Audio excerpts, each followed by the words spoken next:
Up first this evening, uncertainty is looming in the education sector as hundreds of teachers who were expecting retroactive salaries this month have suffered a setback.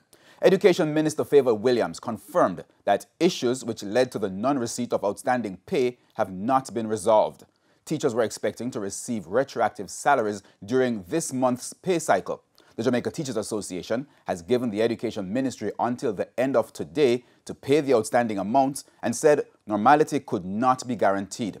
The Education Minister says while all teachers are now in receipt of increased salaries and in increments, back pay for 700 teachers has not been made.